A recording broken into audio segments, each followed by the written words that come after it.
Hello everyone, I am Risha Gaur from Quick Maths, exercise 16.2, question number 4. If 31z5 is a multiple of 3, where z is a digit, what might be the value of z? So here, the number is 3, 1, z and 5 and it is a multiple of 3. अभी हमने ऐसे questions किए हैं, जब 3 और 9 का case हो तो मल्टीपल्स के केस में हम चेक करते हैं कि उनका सम भी 3 से डिविजिबल होना चाहिए, तभी वो मल्टीपल होता है। तो क्या होगा, ये इसका सम करेंगे 3 1 प्लस z प्लस 5, ये किसके इक्वल आना चाहिए, 3 का मल्टीपल होना चाहिए। तो 3 मल्टीपल का मतलब 3k, इसको करेंगे add 3 plus 1 4 and it is 9, तो ये हो जाएगा 9 प्लस z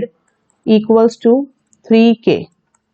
ये आ गया हमारे पास 9 plus Z equals to 3k। अब वैसे ही जैसे हमने बाकी क्वेश्चंस में किया है, हर एक वैल्यू k की लेंगे और z की पॉसिबल वैल्यू निकालेंगे। तो k is equal to z, तो क्या बन जाएगा 9 plus Z, k is equal to 0, तो 9 प्लस जेड इक्वल्स टू 0, तो z आ जाएगा -9, जो पॉसिबल नहीं है क्योंकि इंटीजर नहीं आ सकता, नेचुरल नंबर होना चाहिए।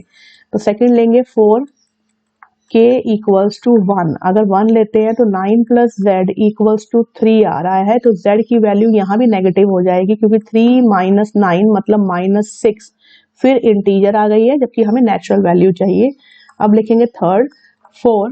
k इक्वल्स टू 2, अगर k 2 लेते हैं तो क्या आएगा हमारे पास 9 plus Z equals to 3, this is 3 to the 6, now z equals to 6 minus 9 means it will be 3 -3, it is -3, again it is not possible. तो यहाँ तक तो अभी तक पॉसिबल वैल्यूज आई ही नहीं हमारे पास। अब लेते हैं 4 k इक्वल्स टू 3, अब देखते हैं यहाँ, तो यहाँ बनेगा 9 प्लस जेड, 3 3 द 9, तो z आ जाएगा 9 माइनस 9 दैट इज 0, तो ये पॉसिबल है। तो एक वैल्यू आ गई हमारे पास 0, तो ये मल्टीपल हमारा निकल सकता है। तो यहाँ लिखेंगे हम, तो फर्स्ट वैल्यू क्या आ गई 3105, ये नंबर हमारा हो सकता है और z की वैल्यू क्या आ चुकी है हमारे पास, एक 0। अब करते हैं नेक्स्ट करेंगे तो हम करेंगे फिफ्थ में हम लिखेंगे 4 k इक्वल्स टू 4, अब 4 लिखेंगे तो 9 प्लस z मल्टीपल होना चाहिए 3 4 द 12,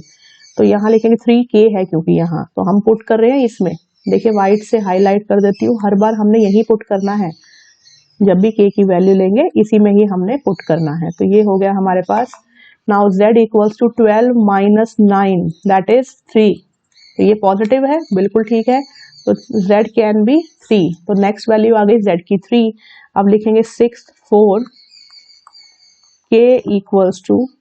दिस वन 5, k की 5 वैल्यू लेंगे तो क्या आएगा 9 plus z equals to 3 5 the 15, तो z आ जाएगा 15 माइनस 9 दैट इज 6,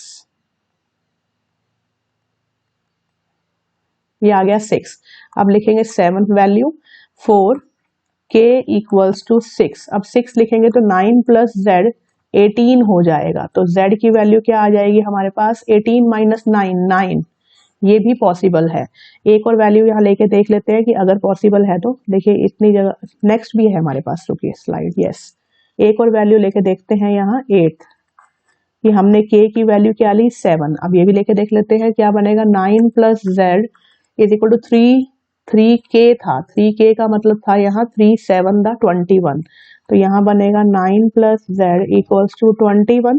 तो z आ जाएगा 21 माइनस 9, तो अगर यहाँ से 9 माइनस करेंगे तो यहाँ से हमारा गया 1 एंड आफ्टर 8 मीन्स ये रह गया आपके पास क्या 12, तो z की वैल्यू आ गई 12। अब ये पॉसिबल नहीं है, क्यों, क्योंकि हमें सिंगल डिजिट नंबर चाहिए, यहाँ z is a single digit number आप लिखेंगे, और जबकि सिंगल डिजिट भी कह सकते हो, नंबर की भी जरूरत नहीं है, सिंगल डिजिट है, और जबकि यहाँ पे क्या आ रहा है z डबल डिजिट आ रहा है 12, तो ये पॉसिबल नहीं है। और आगे हम फर्दर भी नहीं चलेंगे क्योंकि k की वैल्यूज को बढ़ाएंगे तो z की वैल्यू भी ऑटोमेटिकली बढ़ेंगी, तो इसका मतलब यहाँ तक हम यहाँ फिनिश कर देंगे। और अब यहाँ जो जो हमारे हाईलाइट्स आ गए हैं उनको हम वाइट से करेंगे हाईलाइट, तो z की वैल्यू क्या क्या पॉसिबल है, एक ये z0 z3 z6 और z9, तो हमारे पास 0 आ गई, 3 आ गई, 6 आ गई, 9 आ गई, और इसी में हम पुट करके नंबर्स भी लिख सकते हैं, पर उसने नंबर्स नहीं मांगे उसने सिर्फ z की वैल्यूज मांगी है, तो ये आ गई हमारे पास z की possible values 0, 3, 6, 9। Thank you so much.